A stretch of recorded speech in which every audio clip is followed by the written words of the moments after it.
resultados de la investigación. Y, perdón, que me salió un aviso. Y también para conversar con los vecinos, dirigentes y también para quienes han trabajado por la patrimonialización del barrio Suárez Mujica, Elías de la Cruz y Conjunto Empar. Quiero presentar a los invitados de este webinar, que se denomina Patrimonio Oculto, Capital Político, Desarrollo Inmobiliario y Protección Patrimonial, que son Verónica Adrián, quien es arquitecta, también activista aquí en la comuna de Ñuñoa, Andrés Morales, arquitecto también, él es parte del equipo que desarrolló el expediente y también parte de la movilización por la declaratoria del barrio Suárez Mujica, y también actual dirigente de la organización funcional Barrio Suárez Mujica. También está Cristian Daza, quien es informático, él es del Conjunto Empar, dirigente del Conjunto Empar, activista también, y parte también del Centro Cultural Queluhue. También está invitada Cecilia Wolf, quien dijo que se iba a retrasar un poco, no sé si ha llegado. Ella es docente de la Facultad de Arquitectura y Urbanismo de la Universidad de Chile, y también vecina del barrio Elías de la Cruz, también participante de la Junta de Vecinos Eusebio Lillo y también de la organización funcional del barrio Elías de la Cruz. Para los que no saben, estoy en dos conexiones porque tuve un problema con la cámara, eso que me tuvo un poquito nerviosa hasta el último momento, que me hizo trabarme, pero eso, estoy en dos conexiones por eso. También quiero presentar a Victoria Rivera, socióloga, que es de la Fundación Geocultura y también de la ONG CITE, quienes organizan este webinar. Ella me está acompañando aquí para apoyarme aquí con los invitados y con el espacio. Quiero contarles que este webinar está en un proyecto que estamos realizando desde el año pasado, donde hemos hecho una investigación para determinar cuál es el patrimonio oculto y cómo está ligado también al capital político. Para esto es que les quiero hacer una introducción mostrándoles dos cápsulas que hemos realizado y que las vamos a entregar más adelante también por las redes sociales, pero esto es como un adelanto, así que les voy a compartir un video para que vean. Son dos cápsulas de introducción donde se explica el proyecto y después un poco una introducción al tema que vamos a ver hoy día.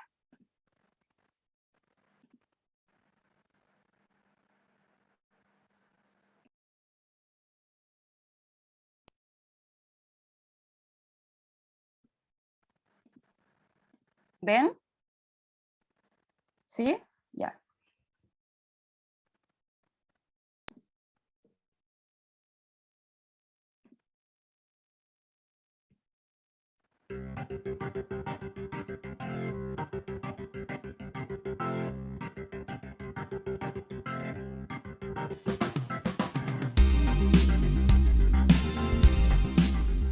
En plena ciudad de Santiago, en una de las comunas con más demanda inmobiliaria del país, existe un sector que conserva su estructura urbana casi intacta. Se trata de tres barrios: el Conjunto Empar y los barrios Suárez Mujica y Elías de la Cruz en la comuna de Ñuñoa.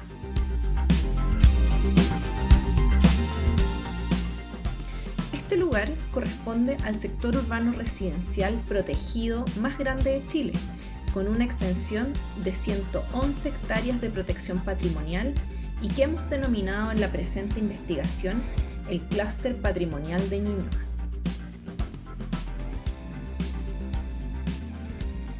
El proyecto de investigación a cargo de la ONG Observatorio CITE surge a raíz de evidenciar que el reconocimiento institucional y la valoración actual de dichos conjuntos responde a su dimensión arquitectónica o material, lo cual no es suficiente, puesto que invisibiliza las complejas dinámicas sociales, el fuerte tejido social comunitario y la acción política de los habitantes que residen en dichos conjuntos. Los invitamos a todas y a todos a participar de este proyecto y a informarse a través de los canales de la ONG Observatorio CITE.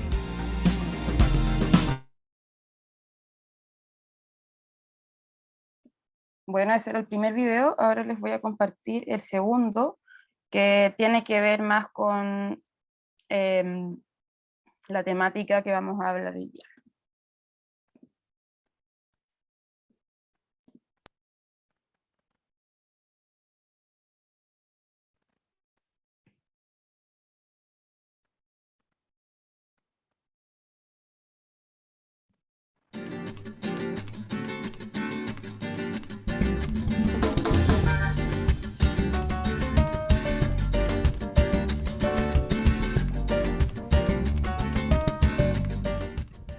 La relevancia patrimonial que hoy ostenta el clúster patrimonial de Ñuñoa tiene un origen e historia vinculada indudablemente a la participación ciudadana y a la acción política de sus residentes.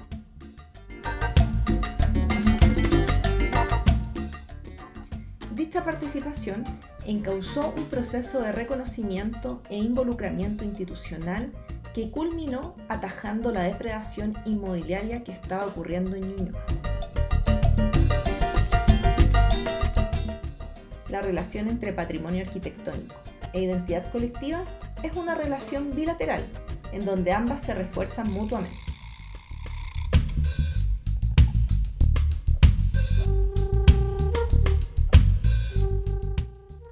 En este sentido, nos gustaría destacar ciertos lugares y fechas que se conmemoran al interior del clúster patrimonial.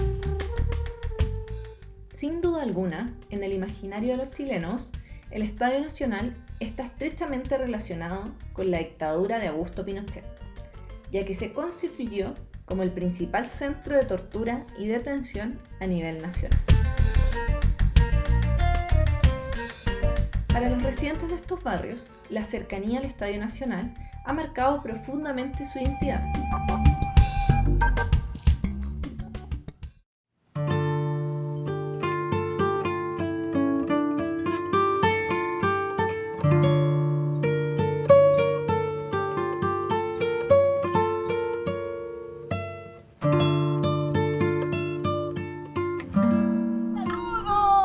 Comunidad de acá, del sitio de memoria del Estadio Nacional. Saludo a esos lamienes que aquí también fueron sacrificados en ese fatal día a partir del 11 de septiembre de 1973. Si no fuera por la memoria, no estaríamos en la lucha que estamos dando a lo largo de todo Chile.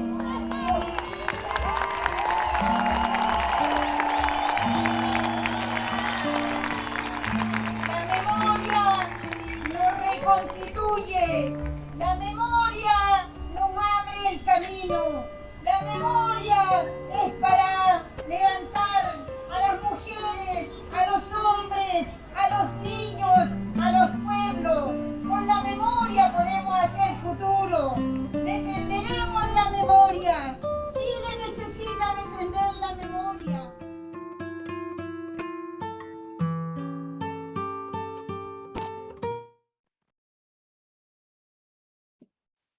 Bueno, estaban las dos cápsulas para introducirnos al webinar, al conversatorio que vamos a realizar. Para comenzar, me gustaría preguntarle a nuestros invitados, claro, ¿qué opinan de estar aquí?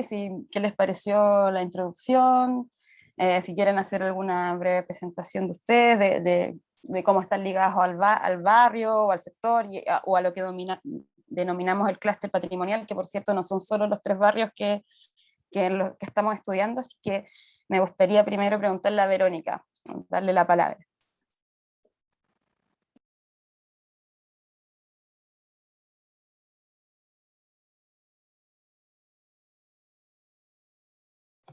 Está silenciado el micrófono. Sí, no, sí, ahora ya me di cuenta.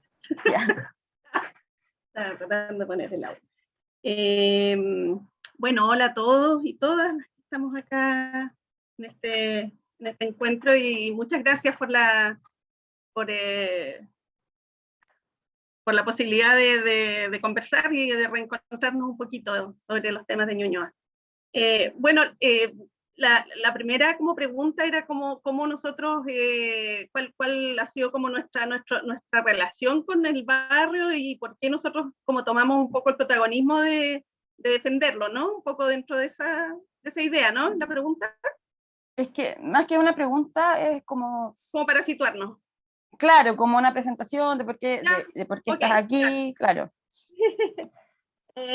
Bueno, en mi caso es como viene el origen de todo lo que empezó siendo la movilización ciudadana, porque nosotros protagonizamos un movimiento que se llamó la Red Ciudadana por Ñuñoa a partir del año 2006. Y eso porque estábamos como en algunos sectores de Ñuñoa en que estaban empezando a haber agresiones demasiado directas sobre nuestro hábitat.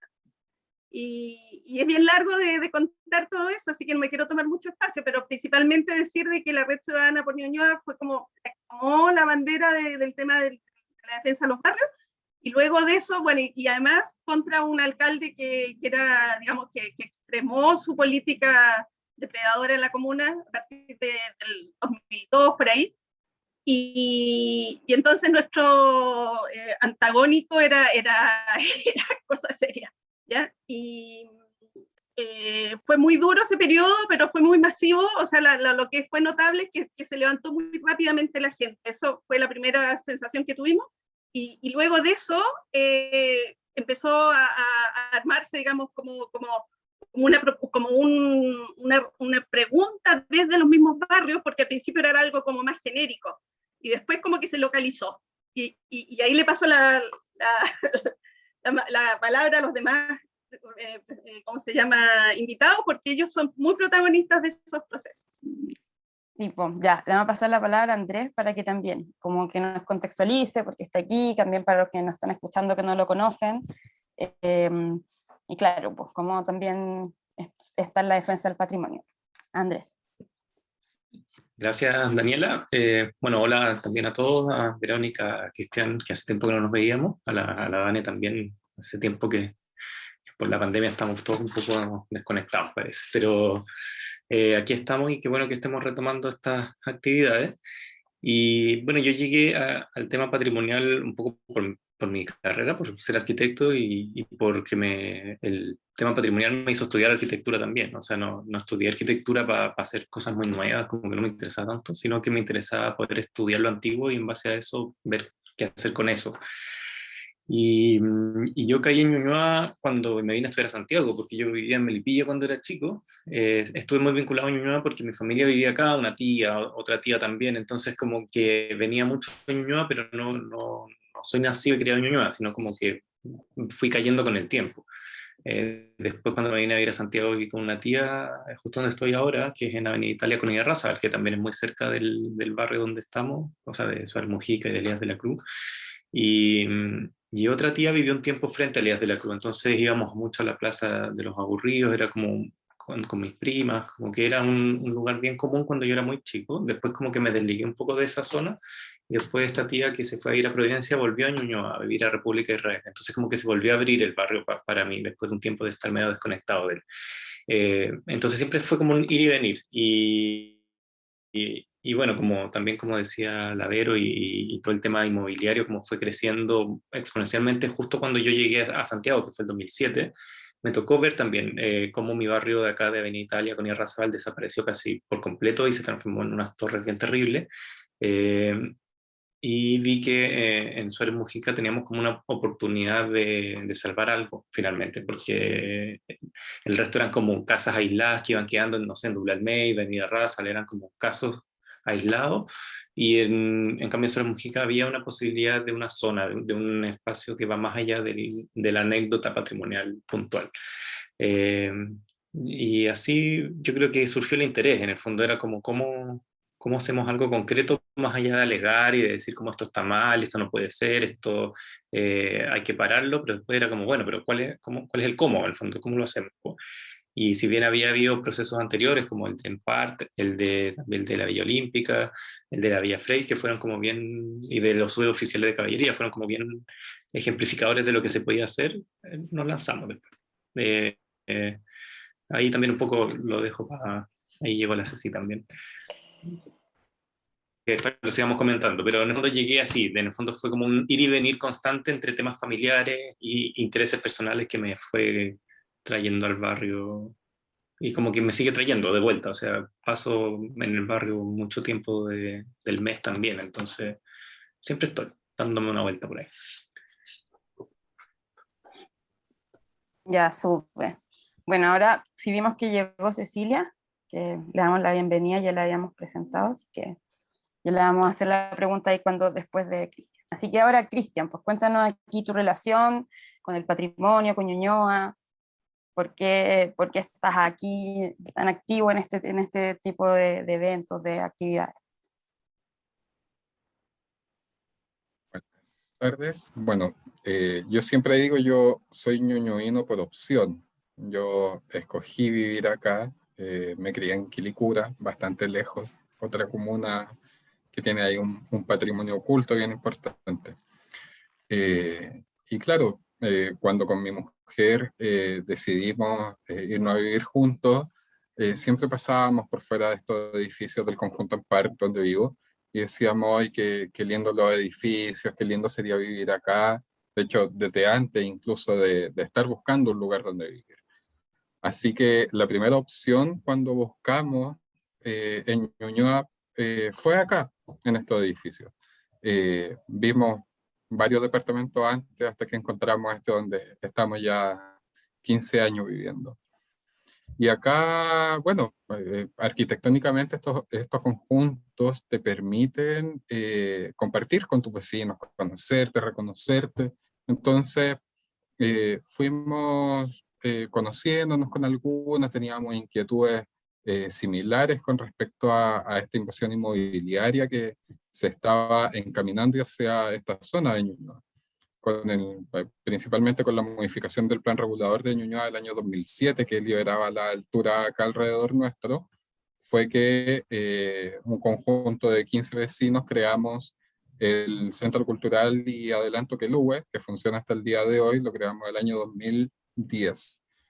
Pero apenas comenzamos a juntarnos como vecinos, como les digo, el año 2007, frente a esta amenaza, comenzamos a hacer el trabajo de investigar un poquito sobre la historia de este barrio, que en un principio, claro, nosotros veíamos la arquitectura del conjunto, que es lo llamativo, lo que nos gustaba, pero en la medida que íbamos hablando con más vecinos y adentrándonos en la historia arquitectónica, uno va descubriendo otro tipo de patrimonio que va más allá de una estructura, que tiene que ver con la historia de la gente que vivía acá, el aporte que tuvo el conjunto en su minuto dentro de la ciudad y la configuración de la comuna. Este conjunto es del año 45, así que bastante nuevo, temprana su aparición con respecto a la municipalidad de la comuna de Ñuñoa. Y áreas verdes también, son 2,5 hectáreas de parque. Entonces empezaron a aparecer todo esto, este patrimonio oculto, como el nombre de su proyecto, que no siempre es tan... la gente lo ve y lo reconoce. Y empezamos a trabajar, creamos el expediente con el cual fuimos declarados zona típica el año 2009, y de ahí en adelante el trabajo ha sido difundir este patrimonio, ayudar a otras comunidades para que puedan levantar también sus propios expedientes, y un trabajo enriquecedor en todo sentido. Qué bueno, así que están todos aquí ligados de alguna otra manera a Ñuñoa. Bueno, queríamos darle la bienvenida a Cecilia, que ya acaba de llegar hace un ratito, como lo mencionamos, y claro, estábamos haciendo la pregunta de por qué estaban acá, por qué les interesaba el patrimonio, por qué estaban ligados al clúster patrimonial, cuál era su historia en relación a esto. Entonces, eso, Cecilia, cuéntanos sobre ti. Ya, hola a todas, todos, todes. Gracias por la invitación, también gracias por el tema, siempre aquí presente. Llegué a Ñuñoa, nací en Ñuñoa, pero en esa época era Ñuñoa, después en el año 83 pasó a ser la comuna de Macul.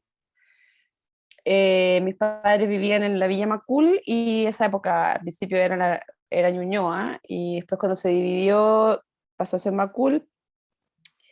Y viví ahí el resto de mi como infancia y adolescencia, no todo el tiempo en la infancia, pero sí desde los 5 años hasta los 20 y tantos, que me fui ya, digamos, me fui a la casa de mi mamá, ¿no? Y bueno, estuve un tiempo viviendo afuera, además viví un tiempo en Roma, entonces era como, eso sí que es patrimonio. Entonces cuando volví a Chile quería vivir en el centro. Ya, mi sueño en realidad era comprarme una manzana, una casa, un galpón en Recoleta y tener como una especie de oasis en Recoleta, pero nunca encontré eso. Y terminé viviendo en el centro. Y finalmente ya cuando decidí que quería comprar una, que podía a lo mejor comprar una casita, compré una casa, compramos una casita en un pueblo en esa época que era Providencia, en el barrio Italia, que no era, que existía como barrio Italia, era una zona con fachada continua, que las casas todavía eran baratas, se podían comprar y bueno, pero era una casa muy pequeña, entonces decidimos que era necesario cambiarse a una más grande, porque ampliarla era muy difícil, qué sé yo, y estuvimos buscando por ahí, pero ya se había disparado inmobiliariamente esa zona que es como Providencia. Y ahí dijimos, bueno, vámonos a los extramuros de la ciudad, y empezamos a mirar en Ñuñoa.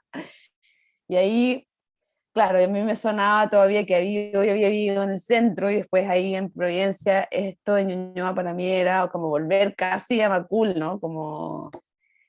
Pero no, ahora que ya vivo acá hace 10 años, sí, lo siento cada vez más central, es como un barrio muy, muy, muy, muy central. Entonces, pasó que también cuando decidimos que ya en Providencia estaba muy caro y qué sé yo, y que había que mirar en Ñuñoa, me acordé inmediatamente de un profesor mío de la universidad que me mandó a croquear este barrio. Y además me pasó el barrio donde vivo yo, que es el barrio Elías de la Cruz, que me acordé que yo lo conocía también porque había tenido amigos que vivían en este barrio, pero que es un lugar muy difícil de llegar porque tiene una diagonal en el medio de una trama de damero cuadrada. Entonces aparece esta diagonal con una plaza al centro que forma como una especie de rotonda panóptico y que uno se pierde.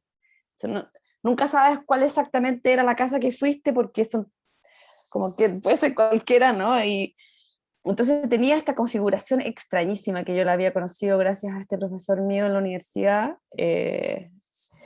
Roberto Briones, y vine a, como he encontrado todas las casas donde he vivido, caminando y donde quiero vivir, o sea, en el fondo, claro, busco en el diario también, buscaba en el diario o en internet, o ahora ya en esa época buscaba en el diario, pero en el fondo también me pasaba que me gustaba un barrio y me iba a caminar hasta que encontraba algo, digamos. O sea, siempre ha sido una cuestión muy, muy, muy, muy importante para mí el lugar donde vivo. Creo que he elegido, no podría vivir, y no lo digo como una cuestión necesariamente como de que tengo el privilegio, que he tenido los privilegios económicos de hacerlo, sino que no podría vivir en un lugar donde yo misma no me sintiera feliz. O sea, es muy importante el lugar donde vivo, no me da lo mismo. ¿Ya? Entonces, en ese sentido, creo que encontré en este lugar, precisamente además en este barrio, y luego, por supuesto, todo lo que significó el barrio Suárez Mujica hacia mi espalda, por eso hago así, porque estoy con el barrio Suárez Mujica para atrás, y en parte y todos los conocía, porque son lugares que los vi en mi infancia en la micro, digamos, y después en la escuela, después tuve amigos, etc. Uno va conociendo su ciudad, ¿no? Y sabe exactamente dónde están estas como joyas, de alguna manera, ¿no? Y a los que nos gusta eso, no podemos como evitarlo. Es algo que como que podamos elegir, sino que simplemente casi no lo podemos evitar. Y no sé por qué a toda la gente no le pasa, además. Y yo sé que hay gente que no le pasa. A mi papá no le pasa, por ejemplo. Mi papá, o sea, sí, le encanta, es el más ñuñuino de todos. Él se separó de mi madre, se vino a vivir a Ñuñoa, porque le decimos el ñuñuino, el ciudadano, el republicano. Hay una cuestión acá en Ñuñoa que es como súper republicana, ¿no? Como, más que el centro, incluso más que el barrio Yungay, te diría yo, más que el barrio Brasil.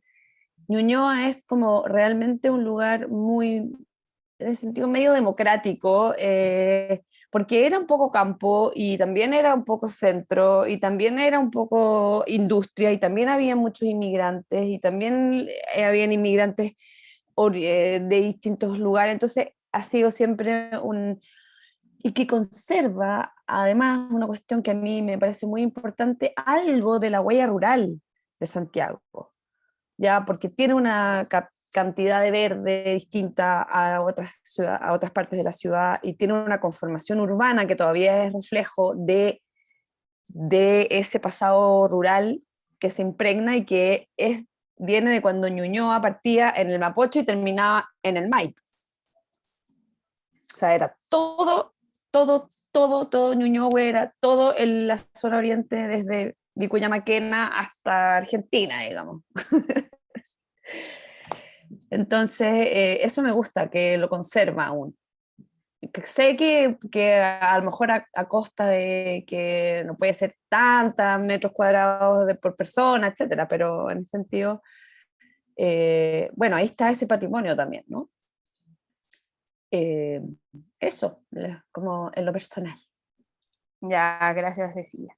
Bueno, ahora vamos a pasar a la parte donde vamos a hacer algunas preguntas detonantes para podamos dilucidar lo que queremos dilucidar con este conservatorio, que es en torno al capital político, el desarrollo inmobiliario y la protección patrimonial.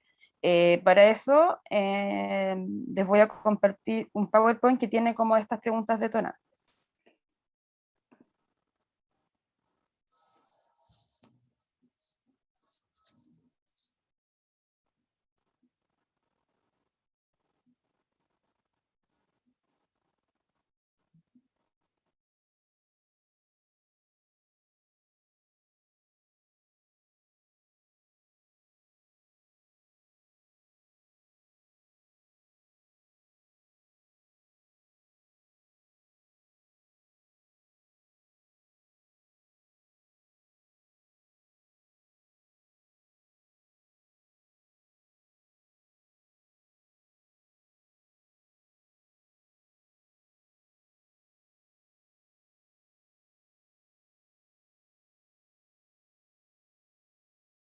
Parece que no se escucha el audio.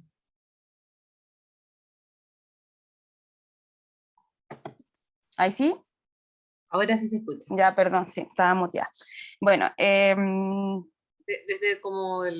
desde que lo pusiste no se escucha. sí, perdón, sí. ¿Ahora sí? Sí, Ya, ahora. bueno, vamos a hacer las preguntas detonantes, aquí está en el PowerPoint para que la gente que nos está viendo sepa que estamos hablando. La idea es que los 4 las vayan respondiendo en el mismo orden que hicimos la presentación. La primera pregunta, ¿existe movilización social o comunitaria en su barrio? ¿Cómo se genera? ¿Cómo ha evolucionado la movilización social en este territorio?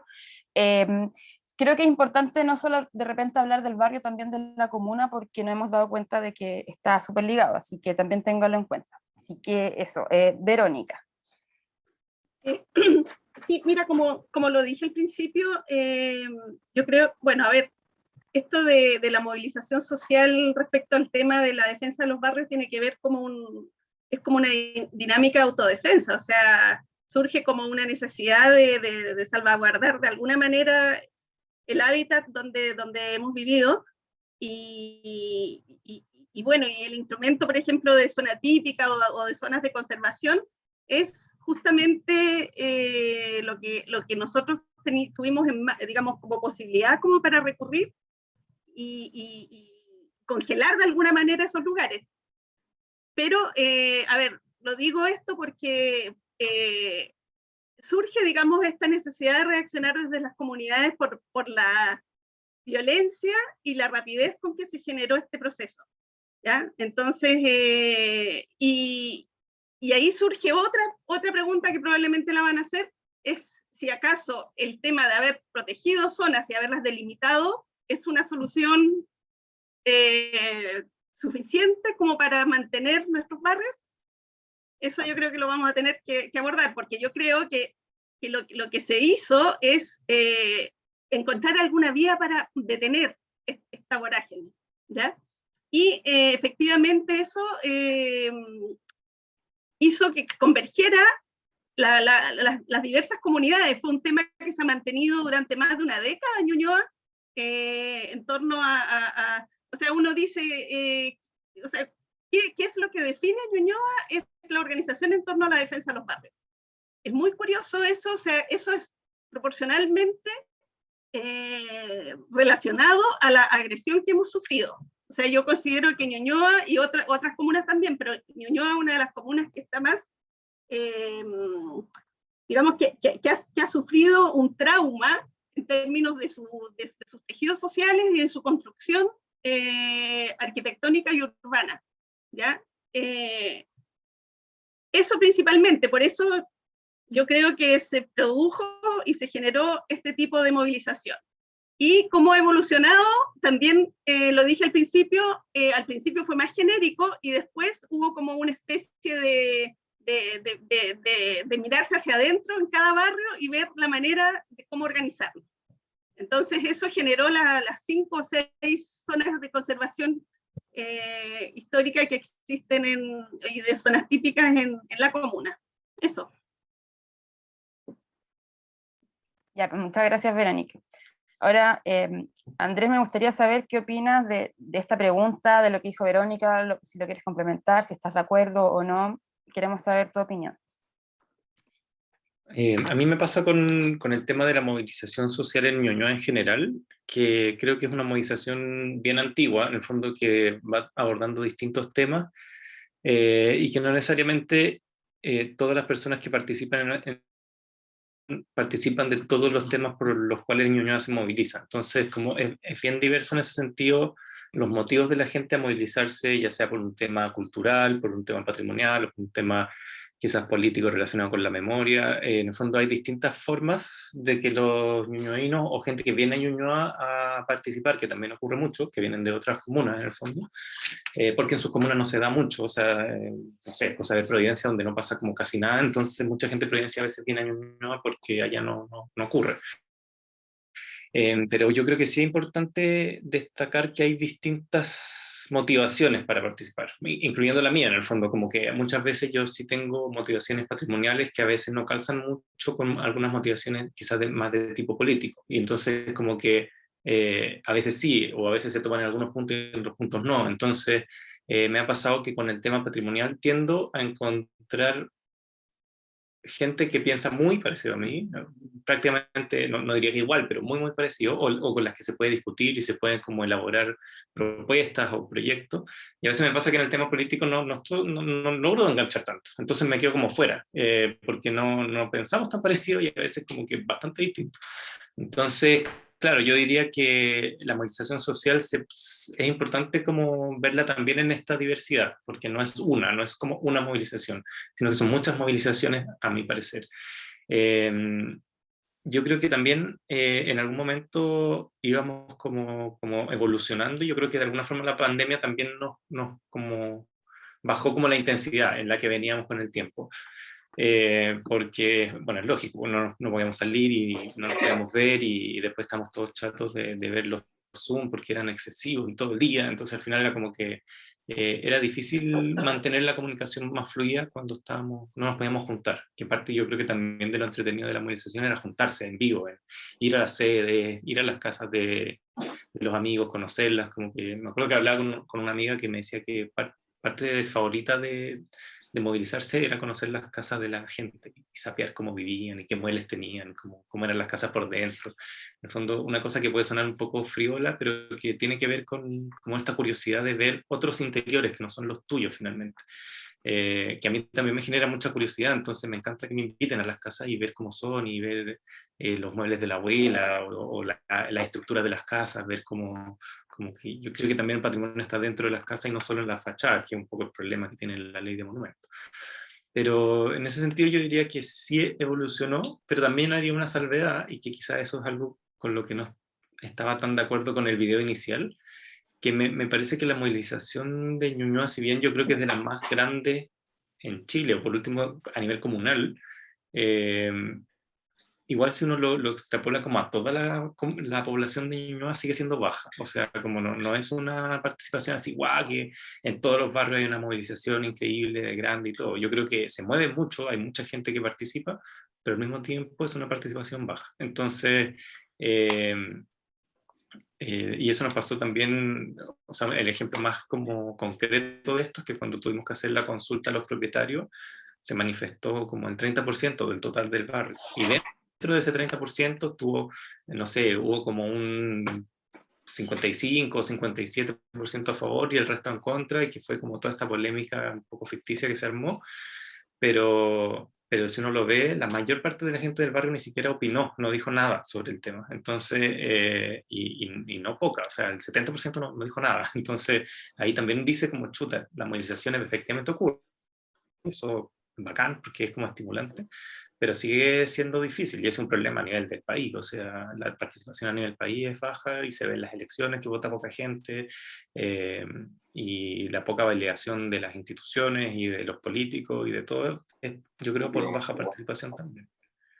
Entonces, eso, yo creo que vamos, o sea, íbamos bien antes de la pandemia. No creo que vayamos mal, sino que se estancó un poco, pero yo creo que es cosa de retomar, como que podemos seguir mejorando. Ahora, técnicas como para que participe más gente y se involucren, no lo sé. Bueno, quizás esa es otra pregunta, pero eso es más o menos, así como a grandes rasgos, lo que me parece el tema de la movilización social. Ya, pues, muchas gracias, Andrés. Ahora le damos la palabra a Cristian, a ver si está de acuerdo con sus compañeros de panel o no, si tiene otra opinión. Cristian. Sí, o sea, concuerdo con ambos en todo lo que dicen. De hecho, es difícil seguir respondiendo las consultas sin repetir lo que ya han mencionado, más que la experiencia propia que puede existir acá en este barrio en particular, donde ya también le había comentado que a raíz de la modificación del Plan Regulador del 2007 se crea esta organización, el Centro Cultural Queluhue, independiente a que antes ya hubieran otras organizaciones de otro corte, no cultural, pero existía un club de adulto mayor que todavía funciona. En ese sentido, al parecer siempre ha sido un barrio movilizado de una u otra forma. Nuestro barrio es pequeñito, a diferencia de Suárez Mujica, que abarca una gran zona, son muchas viviendas. Nosotros somos 4 manzanas y claro, en ese sentido también es bastante más fácil que acá la dinámica sea un poquito más cerrada y que permita que los vecinos siempre se hayan unido en torno a distintos intereses. Movilización social como tal, yo creo que a partir del 2009 con la creación del Queluhue se intensifica. Tenemos un salto hasta el año 2019 con el estallido social en el cual comenzaron a surgir también nuevas inquietudes detrás de los vecinos que se unieron a lo mejor en un aspecto un poco más político de lo que Queluhue hace, pero que también en definitiva permiten revitalizar el barrio con nuevas ideas, con nuevas acciones para hacer acá. Y la Junta de Vecinos, que dicho sea de paso, tenemos una nueva directiva que está ahí trabajando mancomunadamente tanto con el Centro Cultural como con esta asamblea que se crea a partir de octubre del 2019. La forma como se generaron estas dinámicas, bueno, ya las dije, una con el estallido social, del Queluhue producto de esta invasión inmobiliaria que se venía acercando al sector, y su evolución, o sea, también lo mencioné antes, nosotros nos creamos como centro cultural esperando la declaración de zona típica, y claro, una vez que la obtienes, tú dices, chuta, ¿y ahora qué hacemos? Como vecinos movilizados. Entonces, seguimos dándole forma a este centro cultural y adelanto, y empezamos a trabajar distintos proyectos, no solo en el ámbito de promover el patrimonio que habíamos recolectado con nuestros expedientes, sino en preservarlo, mantenerlo y mejorarlo. así como hemos podido desarrollar proyectos de mejora de infraestructura, y tenemos varios en carpeta, proyectos de seguridad, de deporte, etcétera. Eso es lo que puedo aportar de la experiencia de este barrio en particular. Muchas gracias, Cristian. Bueno, y ahora le vamos a preguntar a Cecilia la misma pregunta, pero también que la especifique acerca del barrio Elías de la Cruz, que es su barrio. Sí, voy a tratar de no repetirme mucho con mis compañeros. Bueno, la organización de nuestro barrio es precisamente en respuesta a la demolición de unas casas del frente, con una vecina del barrio que le iban a además construir una torre y se la construyeron que le iba a tapar la luz del sol. Entonces nos dimos cuenta que nuestro barrio, nuestra zona no tenía junta de vecinos, porque como dice Verónica, el cambio tan violento, tan rápido, tan repentino de la ciudad, no solamente creó como una ruptura morfológica, sino que también del tejido social. Y parece que todas las organizaciones sociales territoriales, quiero decir, más que sociales, territoriales, que existían en el barrio, habían sido como tomadas por la municipalidad en este sector, y finalmente ya no tenía una junta de vecinos, ¿ya? Entonces había una historia bien macabra ahí detrás, como de la zona, o sea, como de la municipalidad durante estos últimos 50 años, no 30 años, no sé, digamos, del neoliberalismo a ultranza. Y entonces lo primero que hicimos fue organizar una comunidad, una organización comunitaria funcional del barrio, y luego surgió la idea de revivir un poco y de hacer una nueva junta de vecinos. Tanto así que Sari logró hacer una paralela a la 14, y hubo un momento, 2 juntas de vecinos 14 que se dieron como con una semana de diferencia, siendo que nosotros nos demoramos como en total como 4 años en lograr algo más, quizás 5, y ellos en 2 semanas tuvieron esa. Entonces, fuimos como testigos de prácticas de corrupción, digamos, en la generación de estas organizaciones sociales. Nos dimos cuenta de cómo funcionaban en el fondo dentro de la municipalidad. Nos dimos cuenta que en realidad tenían un poder y que era necesario que ese poder se pudiera realmente ejercer de nuevo, ¿ya? Y en la organización, y creo que es no sé si existió con tanta fuerza antes de la dictadura o antes del modelo neoliberal, que es lo que empieza a ser un poco como a hacer crisis, ¿no es cierto?, en la comuna. Entonces, me parece que claro, que hay una cuestión que tiene que ver con el patrimonio, pero también tiene que ver con una decisionática del territorio, ¿ya? Que creo que es una cuestión que se instala y que es más profunda que solamente proteger porque tenemos la experiencia, porque tenemos la certeza de que tiene un patrimonio valioso, sino que porque creemos que en el fondo los que vivimos en los territorios tenemos derecho a tomar decisiones de los territorios donde vivimos, que creo que es una cuestión nueva que se instala también mucho y que se realmente produce una evidencia de eso con el estallido social. Y pasa que ahora en pandemia, como ha evolucionado la movilización, por lo menos en nuestro barrio, está súper ligado al tema del cambio climático y a la crisis ambiental, y probablemente a una crisis económica que venga ahora en el futuro, ¿no? Y yo pienso que lo que podemos hacer como movilización social en este momento es darle un espacio a ese patrimonio, que no es solo de mantener cosas lindas, de barrios lindos, sino que un barrio donde la gente que vive lo habita, donde hay maneras de habitarlo. Nosotros hemos estado, por ejemplo, ahora muy, muy organizados durante todos estos meses y años ya de pandemia en los huertos urbanos. Como el huerto urbano, por ejemplo, viene a solucionar problemas de agua, viene a solucionar problemas de riego, viene a solucionar problemas de basura, viene a solucionar problemas de compra de alimentación, de kilómetro cero, de antiestrés, te fijas, un montón de cosas que que no están realmente relacionadas en este momento con el patrimonio, pero que sí están relacionadas con un patrimonio como de ejercer el habitar la ciudad. Y creo que en eso es una cuestión que a nosotros nos moviliza en este momento, ¿ya?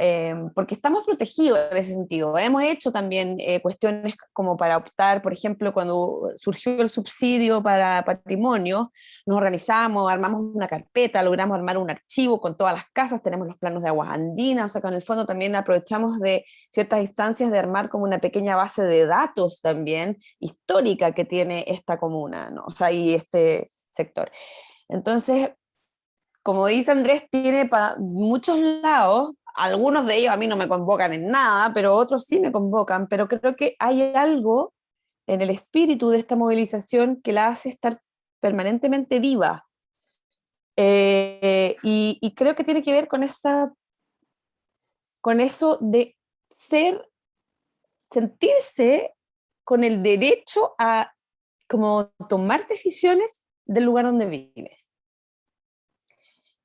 Eso te diría yo que es lo que me parece como más fértil o fecundo, digamos, de las movilizaciones actuales en Ñuñoa, y sobre todo en estos barrios, claro, porque a lo mejor hay otras, no sé, en este momento claramente lo que nos preocupa es la crisis ambiental, ¿te fijas? Incluso porque todo lo demás queda como en un segundo plano si se acaba el agua, ¿me cachai? Eso un poco. Ya, muchas gracias, Cecilia. Bueno, ahora vamos a pasar a la segunda pregunta, y vamos a cambiar un poco el orden para que no sea tan como que respondan siempre primero Verónica, sino que haya un poco de alternancia. ¿Es la movilización social y comunitaria lo que lleva a la protección patrimonial? Esa es una pregunta que le vamos a hacer primero a Andrés. Bueno, voy a hablar de Suárez Mujica porque creo que los procesos que se dieron en el PART y en el Díaz de la Cruz fueron distintos. Y ahí obviamente Cristian y la Cecilia y la Vero pueden complementar mejor cómo se dieron en estos barrios en particular. Pero yo creo que fue al revés en el caso de Suárez Mujica. La protección patrimonial llevó a la movilización social, porque cuando partimos el proyecto y que esto era una especie de idea en la casa de mi tía ahí en la República de Israel, y que empezamos como con gente conocida por una profe, la Elke Schlat, que la invitamos, y como que empezó todo como muy como de amigos que se juntan para ver qué hacer.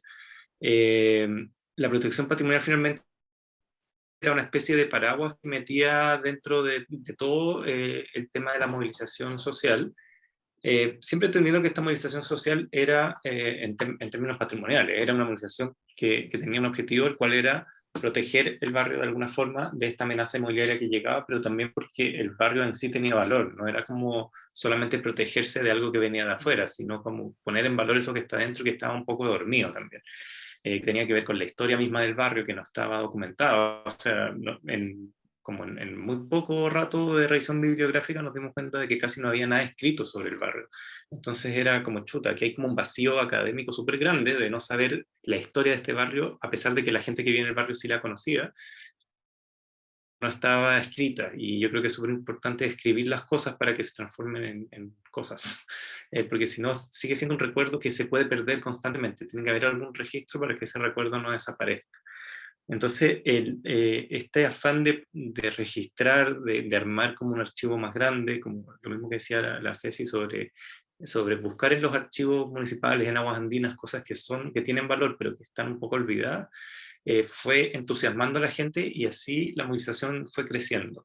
Yo creo que de las cosas como que más me hizo sentido fue cuando la Isabel Sánchez me dijo, que es la presidenta de la Junta de Vecinos 15, de Parque del Deporte, que ella es químico farmacéutica y que trabajó en el ISP mucho tiempo, ahí en Maratón, o sea, casi toda su vida, y que en el fondo ella vivía en el barrio, iba a trabajar en el ISP, pero no se detuvo a mirar las casas con tanta atención, hasta que empezamos a hablar de ella, hasta que empezó a ver su propia casa como desde un punto de vista un poco más analítico.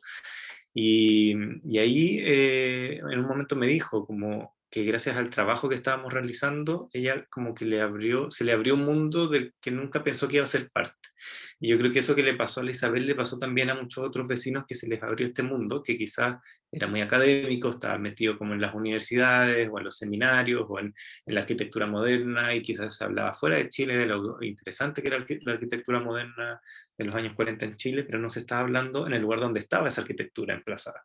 Entonces lo que hicimos fue tratar de hablarlo en el mismo lugar donde estaba, y con la gente que la estaba habitando en este momento, no con gente teórica del pasado que vivió en esos lugares y que ya no existían, o que las mismas casas ya no existían. Entonces fue como transformar la academia y el conocimiento en algo real, en algo que estaba ocurriendo en el mismo momento. Entonces, para no alargarme mucho, yo diría que con Suárez Mujica, por lo menos desde mi apreciación, fue al revés. O sea, la protección patrimonial llevó a esta movilización, que generó después otras cosas, y me parece increíble que haya pasado eso, porque nunca lo pensamos tampoco. O sea, el propósito nunca fue que hubiese movilización social, pero era inevitable que ocurriera, y ocurrió. Entonces eso fue una sorpresa, y fue una súper buena sorpresa, diría yo. Gracias, Andrés. Le voy a preguntar a Cristian qué opina de esto, pero con respecto a En Parte.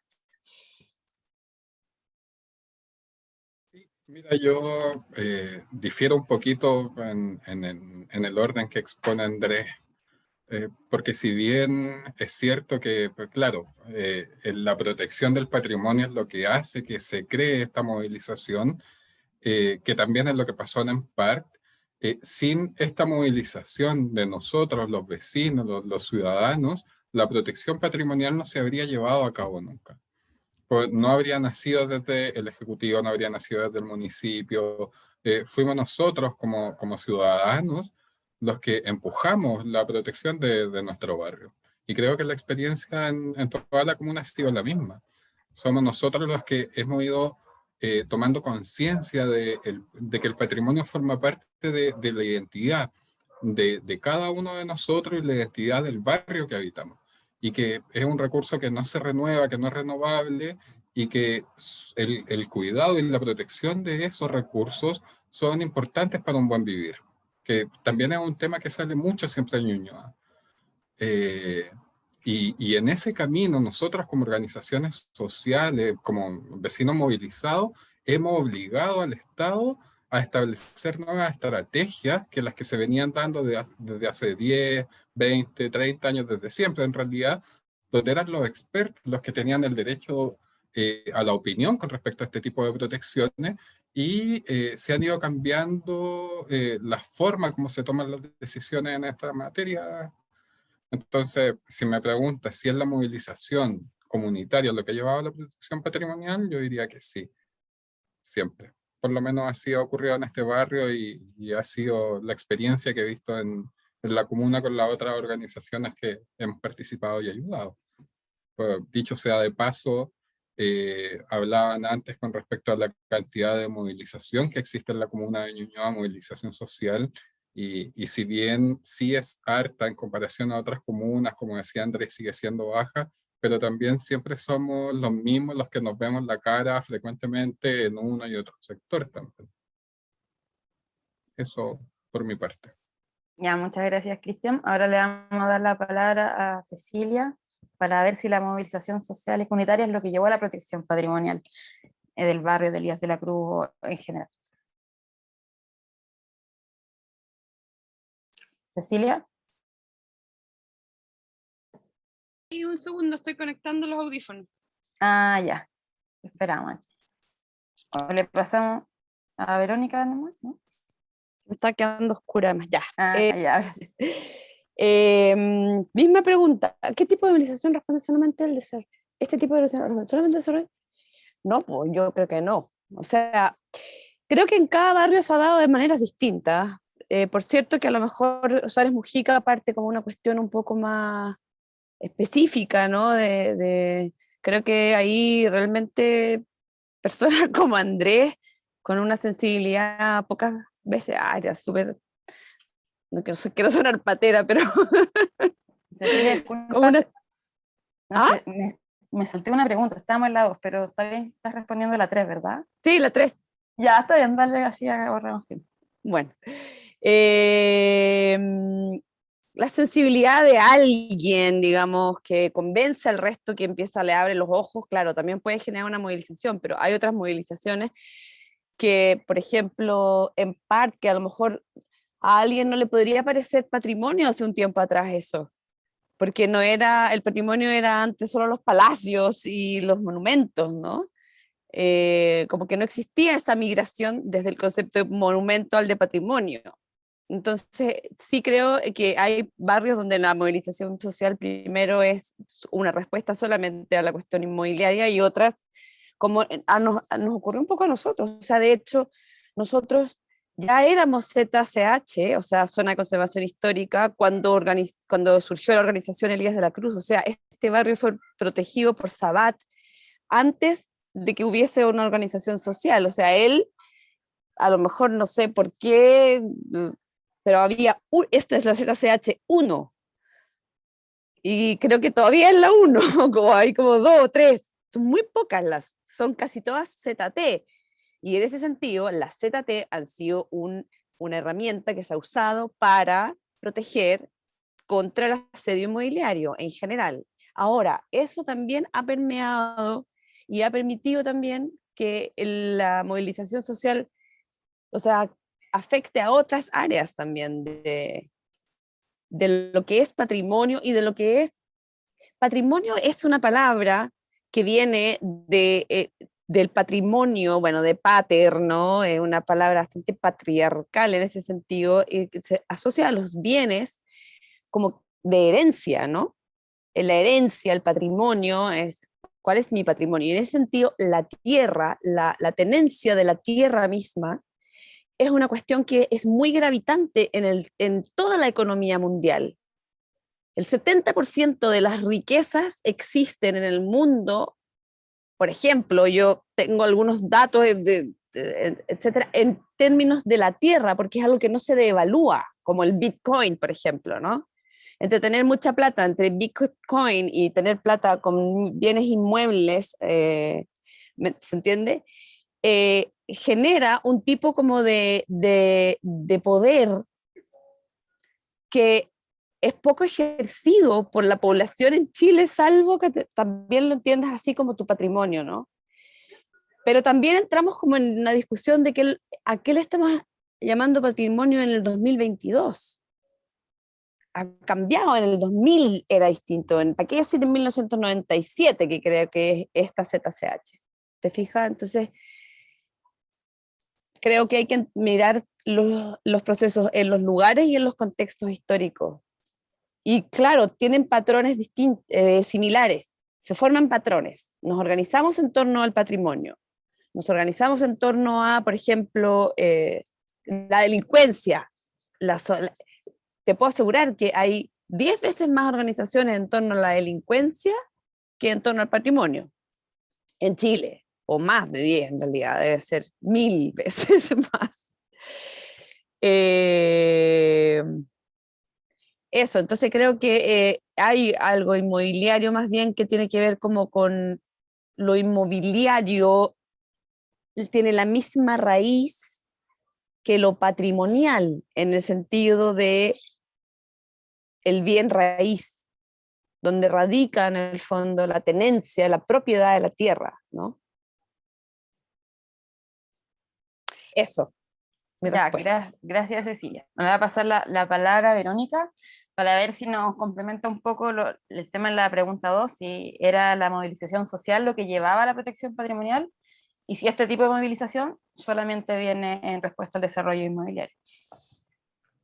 Yo creo que ya se ha respondido bastante, pero, o sea, yo pienso definitivamente que esto fue una respuesta, una reacción, digamos, de autodefensa, y que era un instrumento que teníamos a mano, digamos, los vecinos y las vecinas como una forma de congelar o de proteger un territorio, el territorio donde habitamos. Pero al mismo tiempo yo creo que ese proceso dio lugar también a una especie de autoformación y de autoescuela y de toma de conciencia sobre el entorno, porque eso hizo que la gente empezara a valorar, a mirar, a entender, a darse cuenta que una cierta forma del espacio público, de las proporciones, de la vegetación, tenía, digamos, un efecto sobre la calidad de vida directa de la comunidad.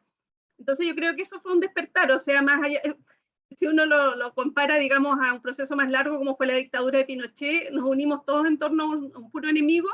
En este caso también fue un puro enemigo que fue el que nos destruía nuestro hábitat, y eso nos hizo reaccionar sobre digamos, lo importante que es ese hábitat, de qué está compuesto, cómo es, qué características tiene, y de la mano de eso entender qué cosas queremos nosotros preservar y de qué forma queremos preservarlo. O sea, hubo una especie de convergencia respecto a reflexionar sobre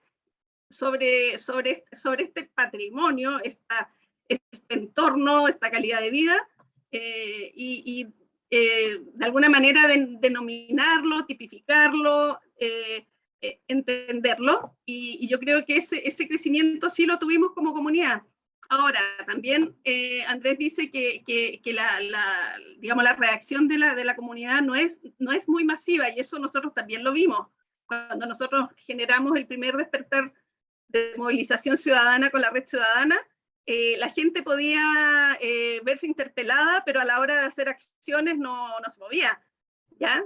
Y pasaba también después que había un entrelace con otras redes que eran de tipo político-partidística, ¿ya? Que también de alguna manera se intercala, digamos, en este ímpetu como más elemental, tal vez, por decirlo de alguna manera, de querer defender lo propio, defender el hábitat directamente, y pasó mucho eso. O sea, eso fue una variante que yo creo que hay que detenerse en algún momento, porque también interfirió, digamos, en la dinámica y en la espontaneidad de un movimiento que era de corte completamente ciudadano en defensa de los barrios. Pero es interesante el proceso. Yo creo que nos autoformamos, yo creo que despertamos, yo creo que de hecho, yo empecé, digamos, esta movilización en el barrio Elías de la Cruz. Cuando hablaba la Cecilia, habían unas vecinas que éramos nosotras, mi mamá y yo, que teníamos a mi abuela, que vivía en Doble Almeida, justo a la altura de Elías de la Cruz, que era una señora casi centenaria, que ya murió, que le construyeron una torre al lado y su casa prácticamente se vino abajo, y nosotros impulsamos toda esta reacción, digamos, en torno al asunto, y pescamos nuestro barrio y los amarreamos, Elías de la Cruz. Y en ese tiempo la gente no se saludaba, ni siquiera se sabía quién era quién, no pasaba absolutamente nada, no nos encontramos para nada. Yo iba a la plaza, era realmente la plaza de los aburridos, o sea, no pasaba absolutamente nada. Y bastó que pasara este factor común, en donde nos sentíamos interpelados para que empezáramos a conocernos, y nos dimos cuenta que cada uno tenía desde su propio entorno, digamos, cosas que compartir con otros. Y bueno, y ahí empezó todo, pero curiosamente estábamos muy dormidos. O sea, yo creo que esto también tiene un trasfondo cultural que es muy, muy, muy profundo, que tiene que ver con todos los años de dictadura, más los años de los famosos 30 años, que nos metió en un marasmo impresionante, digamos, de no sentirnos nosotros protagonistas de nuestro destino. O sea, que hay un tema político, cultural, que se cruza con esta, ¿cómo decir? Ímpetu, o sea, no ímpetu o agresión y fuerza que tuvo este ataque, digamos, hacia nuestra condición de vecino, que fue el desarrollo inmobiliario, que ha sido y que sigue siendo. Entonces,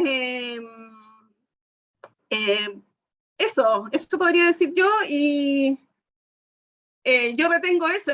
Ha sido importante, ha sido interesante, ha sido la oportunidad de conocernos, de establecer redes, de que esto también nos dé el espacio para decir, hay otras cosas también, aparte, más allá del tema patrimonial directamente, que nos une o que nos interpela, y es verdad que seguimos siendo los mismos que nos encontramos en todos los lugares.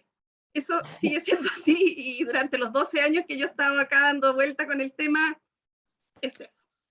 esperamos que ahora se abra un espacio diferente porque estamos con una institucionalidad municipal que nos abre otras posibilidades, digamos que hay un tema de democracia, un tema de democracia a todos los niveles que no se había puesto en práctica en Chile y por lo mismo en Ñuñoa, y que ahora, digamos, de alguna manera estamos empezando a hacer cambiar eso, y yo creo que tenemos que ser protagonistas nomás, pues mantenernos muy, muy activos. Ya, gracias. Gracias, Verónica. Ahora va a pasar a la pregunta 4 para no atrasarnos tanto. Bueno, ya está, hay algo que ya está como un poco respondido de esta pregunta, pero igual me gustaría leerla. ¿Qué tienen estos barrios en particular que genera la movilización social? ¿Qué particularidades tienen las personas de estos barrios que lo han llevado a lograr todas estas zonas de protección y en definitiva influir en la toma de decisiones por parte del Estado? Es importante saber cómo son los habitantes de estos barrios, o sea, por qué logran esta movilización, tal vez siendo pocos, porque como ustedes mismos dicen, no son mayoritarios, y son siempre los mismos. ¿Qué tienen estas personas? Que, no sé, ¿a cuál le gustaría responder esta pregunta primero? A mí. Ya, okay, dale. Sí. Yo creo que hay una cuestión física del barrio. Primero que nada, creo que es necesario que existan límites como para que el habitante sienta que hay una escala de tamaño de donde vive, en el fondo, que no es ni la ciudad ni la casa, como una cuestión intermedia. En ese sentido, creo que tiene que haber límites claros y también cierta homogeneidad del patrón, del grano, como de la rugosidad en el fondo de estos barrios. También creo que tienen que haber situaciones particulares, yo lo mencioné al principio. Yo me he dado cuenta que, por ejemplo, cuando doy la dirección para que vengan a dejar algo, la gente se pierde, porque como lo dije, hay una diagonal que rompe la trama de cuadrícula del damero, que genera una como especie de triángulo de las Bermudas en la mente de las personas.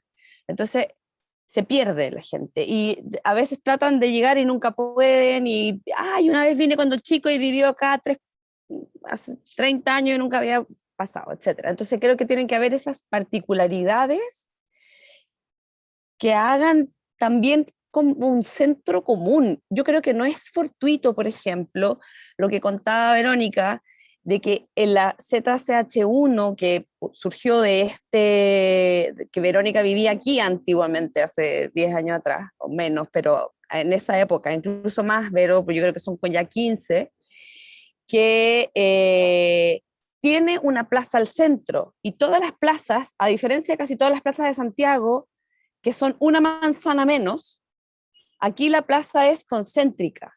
Por lo tanto, hay un punto en el que todos confluimos y que es espacialmente democrático. Y eso irradia un poco hacia afuera.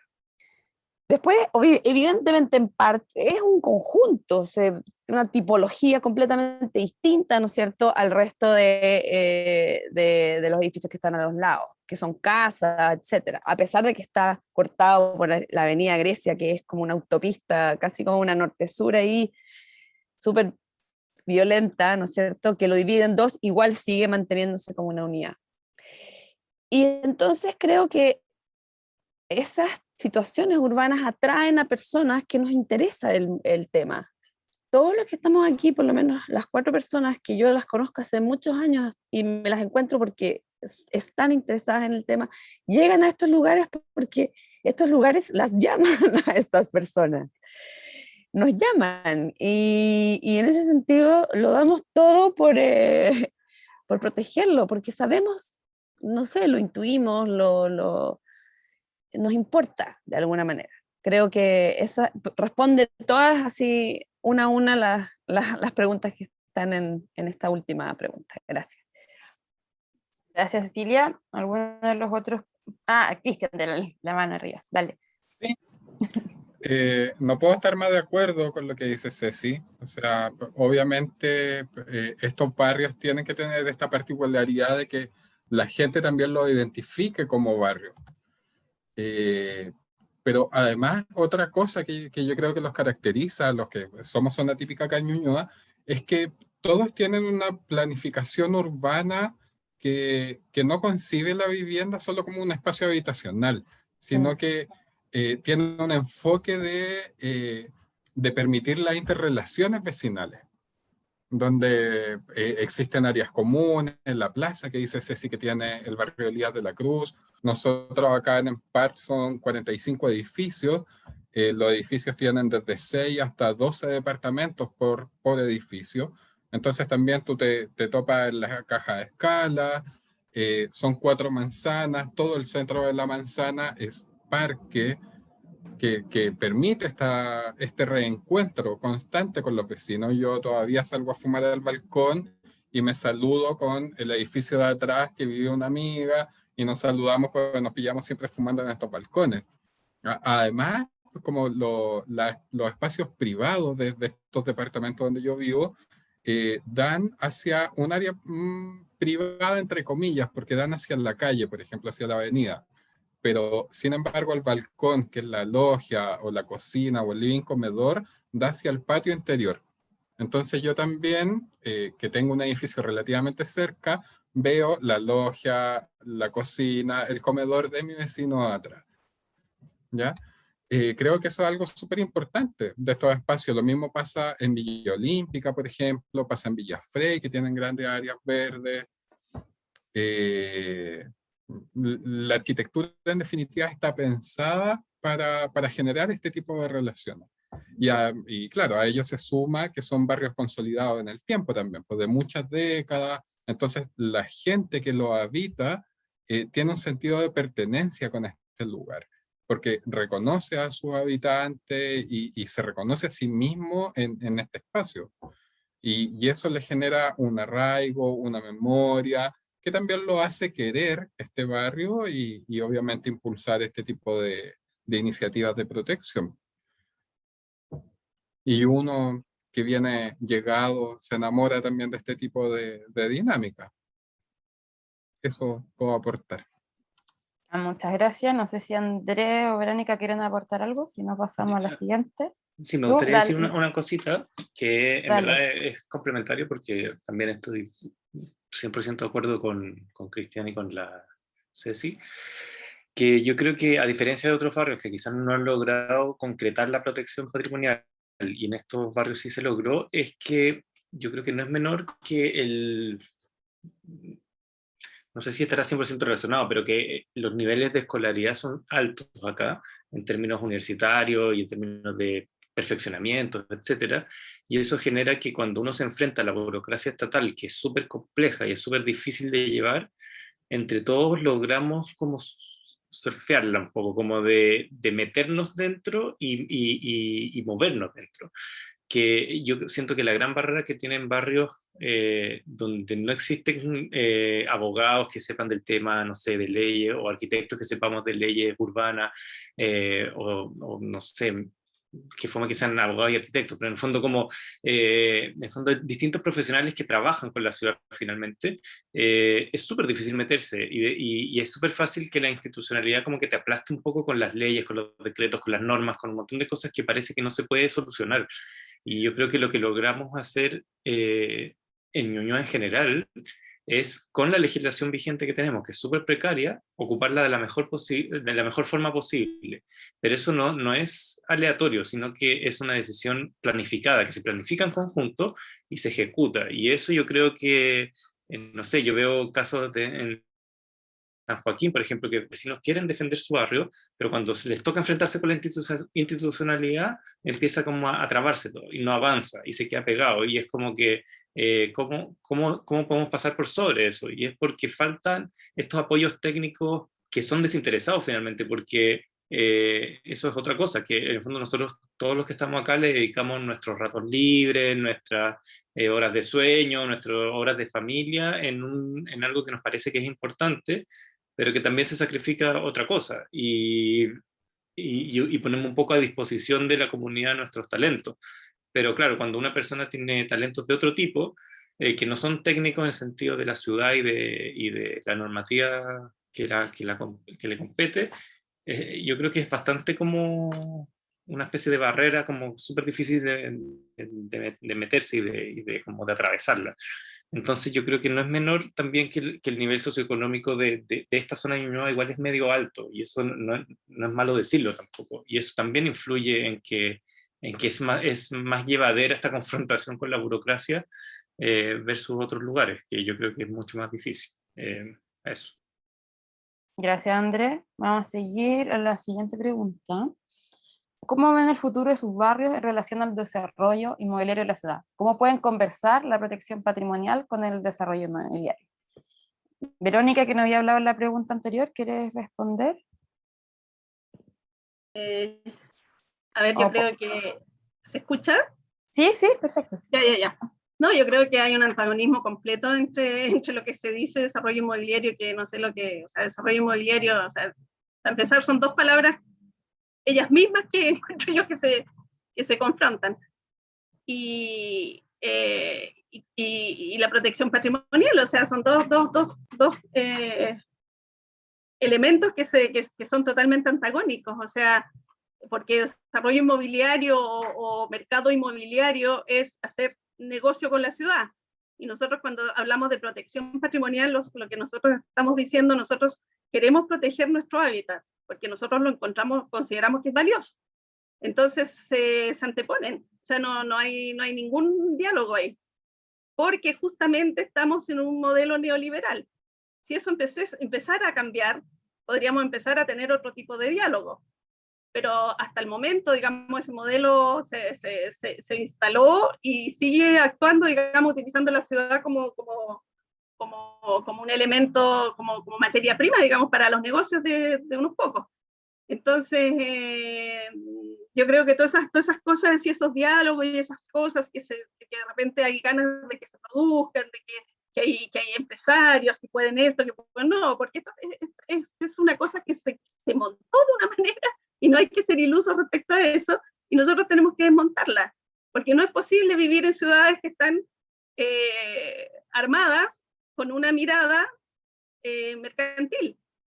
Las ciudades son complejos, están armados de historia, de una serie de sucesos de todo tipo, y apropiación, y vidas, y tiempos que son muy largos, y esta cosa, este proceso, esta dinámica que irrumpe y que rompe todo, nos crea una herida, digamos, muy profunda. Entonces, yo creo que no es de una buena vez, y que haya, digamos, un compromiso desde la municipalidad de detener este proceso destructor, pero con una voluntad real, y desde ahí nosotros reconstruir nuestros barrios y reconstruirnos nosotros mismos como ciudadanos, porque hemos perdido cosas muy importantes que son como nuestra identidad, nuestra memoria, reconocernos, aprender a dialogar, aprender a reaprender a encontrarnos, a crear todo lo que de alguna manera hemos logrado hacer, pero todavía en forma muy no es algo que digamos, esto tiene que crecer hacia toda la comunidad en forma transversal. Entonces, eso, yo encuentro que no hay puntos de diálogo posibles, solo hay que detener este proceso destructor que no tiene nada que ver con lo que nosotros queremos para nuestros barrios, es algo que nos sobrepasa. Por lo tanto, eso, empoderarnos y hacer que esto cambie. Gracias, Verónica. No sé qué opinan los demás, ¿están de acuerdo con Verónica o creen que sí hay forma en que se pueda dialogar o la guerra iba a seguir? Mira, yo la víspera del cambio de mando me voy a como permitir o soñar que también es un sueño pesadilla, que tiene que ver, por ejemplo, con, ya lo he mencionado durante todo el día, toda la tarde, el cambio climático, que viene para quedarse, porque ya se derritieron los glaciares, y aunque nos empezamos a portar bien en fin, ya no hay vuelta atrás, o sea que en el fondo, y ahí yo he pensado mucho, desde hace muchos años también, qué es lo que hay que hacer, y mi intuición siempre me ha dicho que hay que frenar de alguna manera el avance, hay que frenar el organismo. Está en la planeta, tienes fiebre, cuando tienes fiebre no puedes seguir trabajando, tienes que pasar unos días en cama. Esos días en cama nos vamos a sentir pésimos como ciudad, o sea, como sociedad y como planeta. No, ya no es una cuestión solo de Chile, o sea, también, o sea, entonces, por un lado, pienso que también, y lo ha mencionado la Vero todo el rato, este despertar, ¿no? Como de volver a sentirnos dueños de nosotros mismos, como ella misma lo dijo, en el sentido de que nos hemos dado cuenta, por ejemplo, cuán importante es la naturaleza, cuán alejados estamos de la naturaleza y cómo las ciudades son en sí mismas la distancia máxima que podamos tener como con la naturaleza misma. Por ejemplo, yo en este momento me doy cuenta de lo horroroso que es el hormigón, el cemento, cómo impermeabiliza el suelo, cómo funciona climáticamente pésimo. Después de 100 años se echa a perder porque se pone cuestión, se le explotan las enfierraduras, es helado, es caliente, es húmedo, le salen hongos, o sea, como material, por ejemplo. Entonces, empiezo a pensar, claro, hay una distancia tan grande entre los lugares donde estamos habitando y nuestro estado natural, que creo que el desarrollo inmobiliario va a tener que considerar zonas de la naturaleza dentro de la ciudad, y en eso está súper relacionado con el patrimonio. Creo que el patrimonio arquitectónico, estas escalas que están un poco separadas unas de otras, no puede ser un continuo la ciudad, ni que haber espacios de diferencia en un lugar tan grande como es una ciudad como Santiago. Entonces, pienso que va a haber que en el fondo mirar la historia en todas las dimensiones que tiene, o sea, la ciudad, quiero decir, en todas sus dimensiones que tiene, históricas, viales, geográficas, etcétera, y de partida hacer que el ministro de Vivienda sea arquitecto o arquitecta, y que o sea, hay miles de cosas que se pueden hacer en lo futuro inmediato ya, y que parte, como con esto termino, ¿no?, con lo que decía Verónica recién, que es cuando la gente se empiece a sentir la dueña de su propia vida, que involucra a la ciudad como parte de la vida, y la vida dentro de la ciudad, ambas. No hay ciudades sin vida, y no hay, en este caso, vida sin el lugar donde habitamos, que en este caso es la ciudad. Eso, gracias. Muchas gracias, Cecilia. Cristian o Andrés, ¿quieren aportar algo o pasamos a la siguiente? Estoy de acuerdo, así que vamos al siguiente. Ya, Cristian, ¿tú? ¿Bien? Sí, pues, lo mismo, o sea, claramente hay que cambiar el paradigma o la voluntad del Estado para impulsar este tipo de construcción o el desarrollo inmobiliario que tenemos hoy en día. Estoy de acuerdo con lo expuesto tanto por Cecilia como Verónica. Ya, Ahora, tampoco creo que una cosa quite la otra, o sea, me parece que cambiando el paradigma sí podríamos tener un desarrollo acorde al buen vivir, como dije antes. En definitiva, no se trata de dejar de construir, sino que con darle una nueva mirada, una nueva perspectiva, en la cual se plantee que estas nuevas construcciones entiendan el entorno en el cual se van a emplazar y sean respetuosos con dicho entorno principalmente. O sea, hoy en día el costo de la gestión inmobiliaria la pagamos nosotros, los que habitamos los territorios. Y eso no puede seguir siendo así. Gracias, Cristian. Voy a pasar a la siguiente pregunta, que dice: ¿la patrimonialización se transforma en una amenaza para la accesibilidad de grupos de menores ingresos a cada uno de estos barrios, evitando que las nuevas generaciones criadas en el sector puedan seguir habitándolos? En tal contexto, ¿cuáles serían las estrategias a tomar a futuro para que los barrios no pierdan sus habitantes originales, sus modos de vida, inviten a la integración social, cultural, urbana y a la no segregación? No sé, ¿quién quiere contestar esta pregunta? ¿Puedo partir? ¿Alguien? Sí, dale. Que, o sea, primero, creo que no es la patrimonialización la que es la que amenaza la accesibilidad, accesibilidad, no sé, Ujú. sino que es lo que decía un poco Lavero, este mercado, esta forma de vivir la que hace que es la amenaza a poder acceder, porque finalmente patrimonializar un barrio, para mí por lo menos, es que quizá incluso el término es un poco raro, porque es como forzarlo a ser patrimonio, es como, yo diría que es como descubrir lo que ya está, lo que hablaba un poco de esta cosa que se llama académica de escribir o de hacer patente cosas que están en la mente solamente, en los recuerdos, en las conversaciones dentro de la casa y hacerlas un poco más visibles. Es como que también el término puesta en valor lo encuentro como un poco manoseado, pero tiene que ver un poco con hacer visible algo que está oculto. Entonces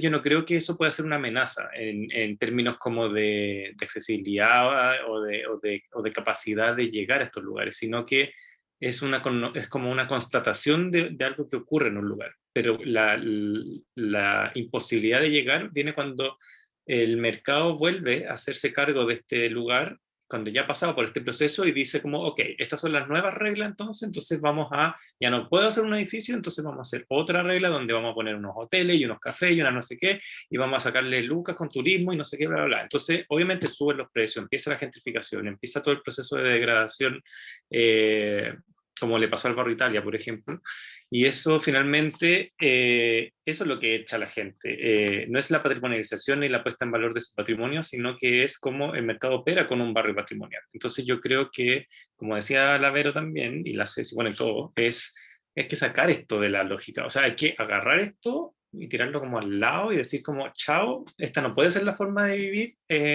y tenemos como que volver a conectarnos con la ciudad de otro modo, no de un modo donde yo tengo que pagar por tener una casa, no estoy diciendo tampoco ni expropiaciones, ni ninguna caricatura como de ese tipo, sino que la lógica donde yo me tengo que endeudar con un banco para poder comprar una casa, hace que no pueda acceder a estos lugares. Entonces, si yo empiezo a buscar, al final de la pregunta, alternativas de organización donde con las lógicas que tenemos, que son bastante macabras, podemos entre varios quizás sortear y lograr llegar a estos lugares que se vuelven muy caros.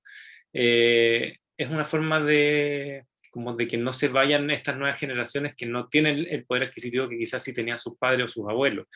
Yo creo que la forma de lograrlo con el contexto como está hoy es agrupándose y no tener miedo en compartir la plata de uno finalmente, como cuando uno tiene más, o recibir plata de otra persona y no sentirse en deuda con esa persona, como decir como yo ahora le debo porque me pasó plata, en el fondo como que ese poder que tiene la plata que a mí me carga, que en el fondo que determina quién puede y quién no puede, o quién tiene más poder sobre el otro, que no tiene ese poder adquisitivo, por algo se llama poder adquisitivo también. Yo trato de sacarlo de mi vida por lo menos, aquí ya hablando en la personal, es como trato de no darle ese valor a la plata, decir como, y yo tengo dos como frases que me hacen vivir bastante tranquilo, también con harta conciencia, que es, la plata no existe, es una construcción social, entonces no, trato de que no me coma, y Dios proveerá. En el fondo digo, ya, lo dejo a lo que sea, porque tampoco puedo estar tan como pendiente como de la realidad que me va a comer finalmente. Y yo creo que juntando esas dos cosas, y juntándose con más personas, y cuando la plata ya no es tan importante, o no te importa dar la plata, entregarla, o que te la pasen, empieza uno como a romper esta lógica, donde cada uno se salva o se rasca con sus propias uñas, el sálvese quien pueda finalmente, porque no te importa. Yo creo que, pero es difícil que eso sea algo común. Yo creo que hoy estamos en la lógica de cada uno se salva como puede, y por eso estamos como estamos un poco. Pues es difícil la pregunta, quizás fue un poco abstracto, pero bueno. No importa, no, está bien. Por ahí algo saldrá. Sí, no sé si alguien más quiere complementar la opinión de Andrés. ¿No? Bueno, vamos a pasar a la siguiente pregunta. No sé si me puedes dejar hacer una pequeña... Sí, por supuesto. Un pequeño comentario respecto a lo anterior. Dale, que acaba de producirse un hecho bien interesante en Ñuñoa, que fue la recuperación del Block 73 de la Villa Olímpica por los vecinos. ¿Ya?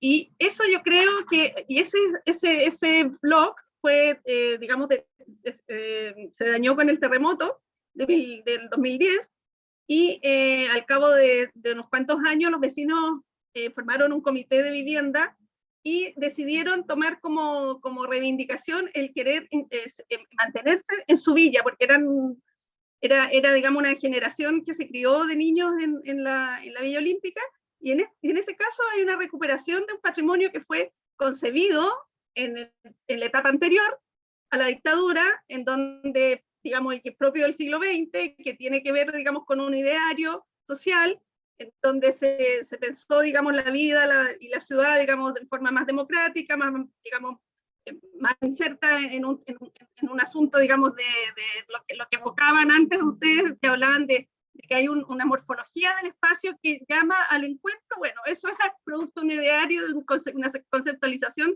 de la vivienda, del movimiento moderno, etcétera, etcétera, y que fue un legado importantísimo en Ñuñoa, en las villas sociales.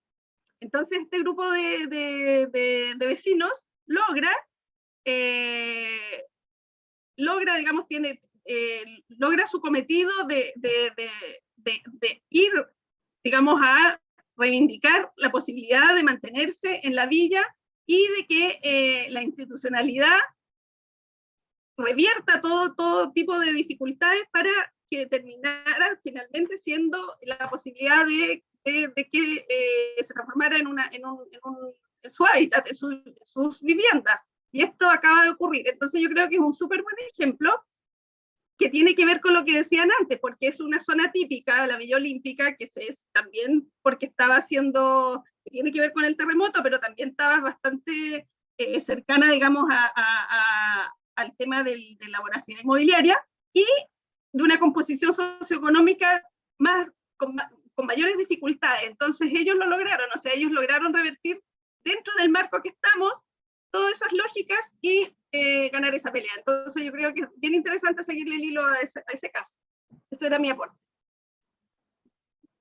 Ya, muchas gracias, Verónica. Bueno, y ahora vamos a ir a la última pregunta, que es precisamente la que había dicho Verónica que haríamos al final. Ya, que ¿fue suficiente la protección patrimonial institucional? ¿Qué acciones ciudadanas, colectivas o individuales se pueden realizar para realizar una protección patrimonial efectiva más allá de la denominación de ser una zona patrimonial?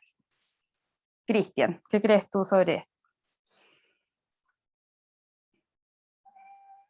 Estás muteado. Ay, perdón. Con respecto a la suficiencia de la protección patrimonial desde el Ejecutivo, claramente no lo ha sido. O sea, lamentablemente hay una falta de recursos financieros, humanos, de todo tipo, que hacen imposible por parte del gobierno central hacer una protección patrimonial adecuada. Ni hablar también del concepto de qué es lo patrimonial, que como lo explicamos antes también, se ha ido corriendo ese ser con base a la movilización social, porque para el Ejecutivo era solamente la monumentalidad, ¿ya? Le faltan incentivos, subsidios que puedan existir para los privados que tienen propiedad en estas zonas protegidas. Ocurren en algunas zonas, por ejemplo, que hay superposición de protecciones por distintas legislaciones, ya sea plan regulador o Consejo de Monumentos Nacionales. Entonces, la movilidad de estos territorios son muchos trámites, bueno, lo hace complejo. Entonces, como digo, el Ejecutivo claramente ha fallado en esta protección y con respecto a las acciones ciudadanas, bueno, yo creo que el camino ya se ha empezado, esta presión que se han hecho las distintas organizaciones por el patrimonio, que lo dije en su minuto también, somos los que hemos permitido que el gobierno haya ido reconociendo otros tipos de patrimonio y corriéndole cerca un poquito. Creo que, como dije, el camino lo estamos andando, falta educar mucho a la ciudadanía con respecto a todo esto. Y ahí está nuestra labor como dirigentes sociales y obviamente esperamos también el apoyo del gobierno central. Gracias, Cristian. Andrés, ¿quieres opinar sobre este tema? Sí, yo creo que la protección patrimonial es el desde, o sea, con eso podemos empezar a pensar en hacer algo más concreto, pero obviamente no puede ser tampoco el final, porque no pasa nada si es que se protege y después no pasa nada, siempre tienen que ocurrir acciones posteriores. Y yo creo que lo más importante, así como en términos bien concretos y como operacionales, es tener un vínculo de trabajo finalmente con las instituciones encargadas de generar la normativa, como lo que estamos haciendo con los lineamientos con el Consejo de Monumentos, o el trabajo que hay que hacer con la municipalidad para incorporar todo el tema de los lineamientos al plan regulador, porque como la política es tan difusa, es decir, si uno como ciudadano no presiona por ciertos temas, van quedando a la cola en la medida que otros temas son presionados para que se discutan. Entonces, si uno no presiona a la municipalidad para que haga cosas del plan regulador, por mucho que haya habido un cambio en la administración y se vea efectivamente una apertura, hay que presionar igual, porque si no también puede quedar a la cola porque hay un montón de otras prioridades dependiendo de la capacidad de presión de cada uno de estos grupos y de los intereses también de las autoridades. En el Consejo de Monumentos es lo mismo, si nosotros no presionamos por hacer los lineamientos no los habríamos hecho, en el fondo nosotros presionamos hasta que el Consejo decidió hacer esta especie de piloto de lineamientos con nosotros, porque presionamos finalmente, no porque se les ocurrió, porque tenían buena disposición y porque quieren, en el fondo pasa lo que dice Cristian también, no tienen plata, no tienen gente, en el fondo tuvieron que designar a todo el área técnica del Consejo de Monumentos solo para nuestro lineamiento, porque no hay gente, en el fondo. Entonces, yo creo que tenemos que estar de la mano con las instituciones, por mucho que a veces critiquemos a las instituciones que no funcionen muy bien o que tienen unas lógicas internas o jerárquicas que son poco transparentes, como que todo eso yo creo que existe y es bueno también difundirlo y discutirlo y cuestionarlo. Pero eso no quita que igual tenemos que trabajar con las instituciones, nos guste o no nos guste, porque son las que finalmente pueden poner la firma para que lo que estamos trabajando se transforme en ley y se pueda aplicar finalmente. Entonces, yo creo que el Consejo Monumento en ese sentido ha sido súper bueno en la parte técnica, porque ha tenido una súper buena disposición, y ha sido muy malo en la parte política, porque no tiene disposición. Entonces, como, bueno, y se ve también ahí como las instrucciones oficiales, o sea, claramente el gobierno de Piñera no es un tema que le importe como llevar adelante, sino que al revés, ojalá que esté frenado lo más posible, y llevamos 4 años con el Consejo frenado por decisiones políticas, no por decisiones técnicas, siendo que la parte técnica ha sido súper buena en estos 4 años, porque están preocupados de hacer bien su trabajo y son buenos profesionales. Yo, en ese sentido, estoy súper agradecido del Consejo Monumento, de la Karina y de todos los que han estado en el trabajo de los lineamientos, porque a pesar de, han querido hacer un buen trabajo. Y eso, como yo diría, para no alargarlo más, como ir de la mano con las instituciones y seguir cuestionándolas cuando hay que cuestionarlas también. Muchas gracias, Andrés. Ahí Cecilia tiene levantada la mano. Sí, quería agregar, ahí se escucha, ¿o no? Sí, sí. Que yo creo que hay que involucrar, así como al principio había que, cuando se empezó a proteger el patrimonio, nos dimos cuenta que en realidad no pasaba nada si no se le ponía, por ejemplo, una agenda al patrimonio, o si no se le ponía una como cartera de proyecto, qué sé yo.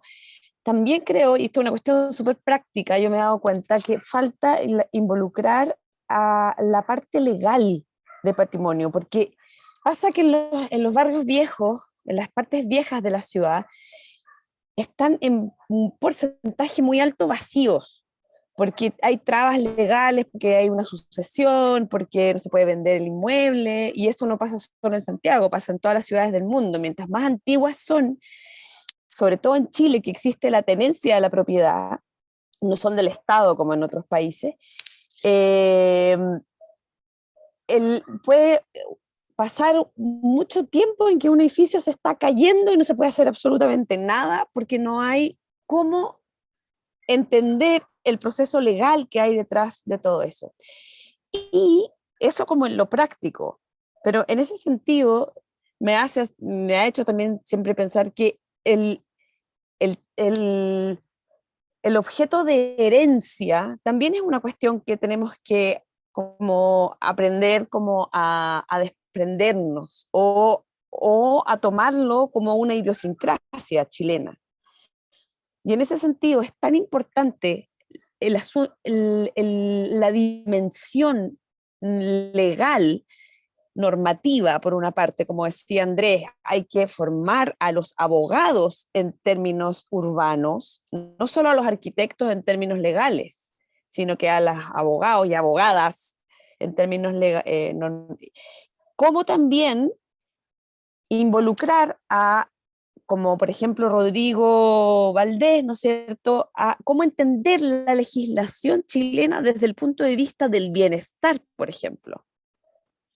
Y en ese sentido hay que impulsar más, creo yo, una unión entre la arquitectura y la legalidad de las cosas.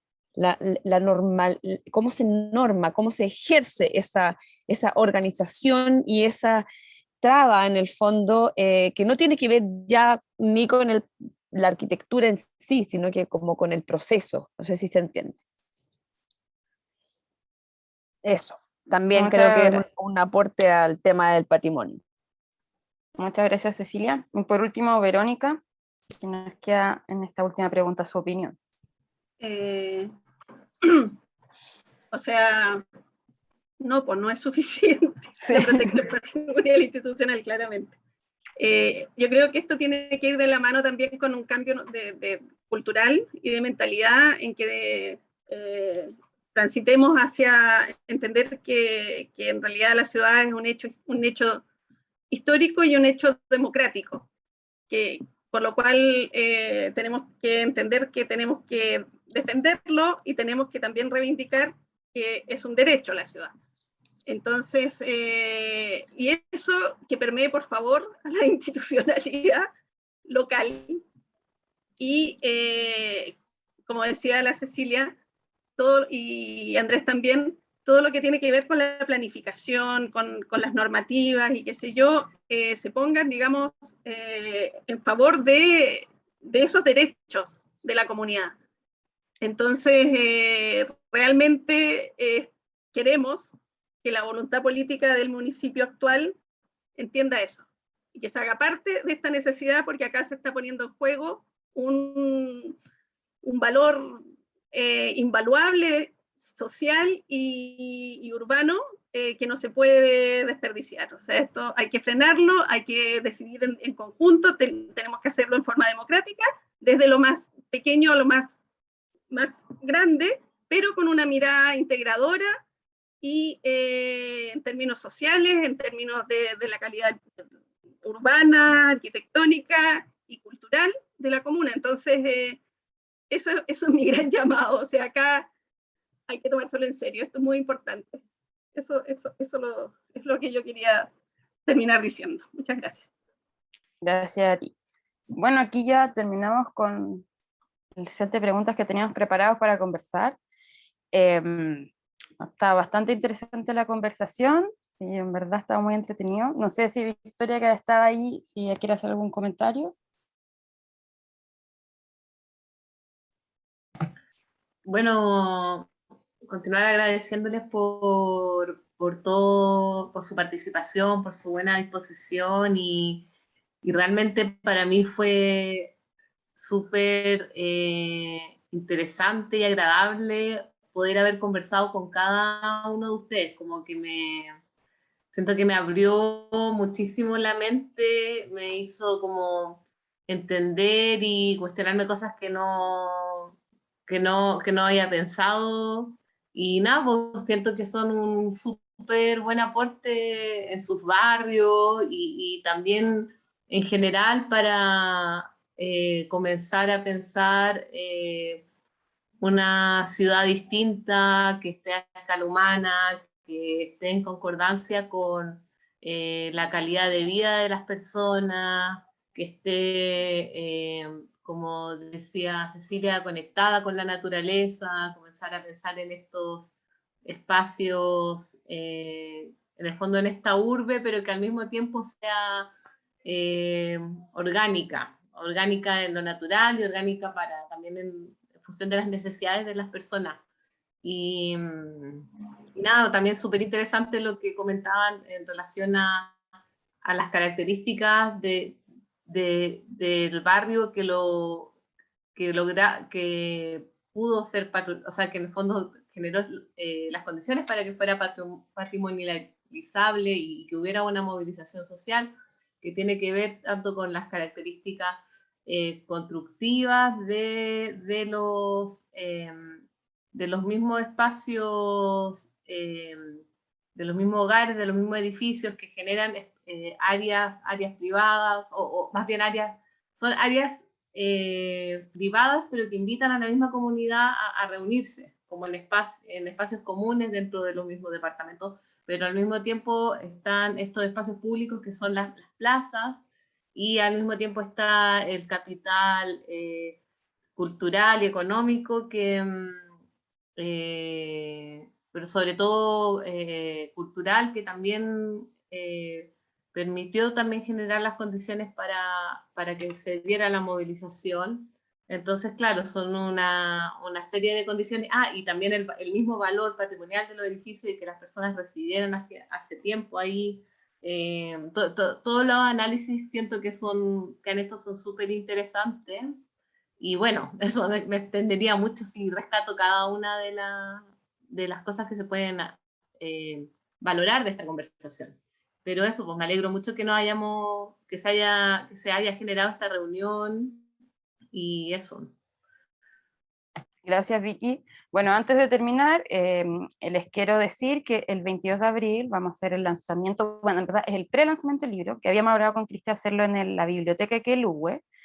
Ahí vamos a tener un cóctel y vamos a mostrar el libro. Es un pre-lanzamiento porque no vamos a tener el tiraje listo para esa fecha, pero sí, todos ustedes están asegurados con una copia física, y también todos los que vayan al lanzamiento se van a poder inscribir para recibir la copia física del libro que estamos haciendo. Ya, así que eso, pues así que la idea es que nos veamos el 22 de abril, y los que están invitados al webinar, los que se inscribieron por mail, también les va a llegar la invitación para el lanzamiento del libro para que obtengan su copia física. Y eso, pues darle las gracias a todos los que estuvieron, a los que nos escucharon también aquí por Zoom o también por el Facebook Live, y también para los que nos van a ver después por YouTube, o si quieren más adelante nos puedan ver. Así que eso, no sé si alguien se quiere despedir, si no, algunas palabras. Hasta luego. Hasta luego. Claro. Hasta luego. Sí. Juntémonos, Sí, no nos perdamos. Sí. Sí, Veámonos en persona también. Bueno, ahí tenemos el 22 de abril. Bueno, en el lanzamiento. Sí. El lanzamiento. Súper, muy bien. Vamos a hacer un cóctel humilde, pero a ver, Pero cóctel. sí, a ver, cóctel. Pero cóctel, sí. Algo para comer habrá. Así que eso, pues. Muchas gracias a todos. Un abrazo. Chao, Ya, po. muchos saludos. Sí, Chao a gracias. todos y Se acaba el todas, que tiempo. estén muy bien. Adiós. Nos vemos Adiós. Chao. Chao, en las cuídense. próximas luchas, como siempre. Siempre en la lucha. Mm. Chao. Chao. Chao.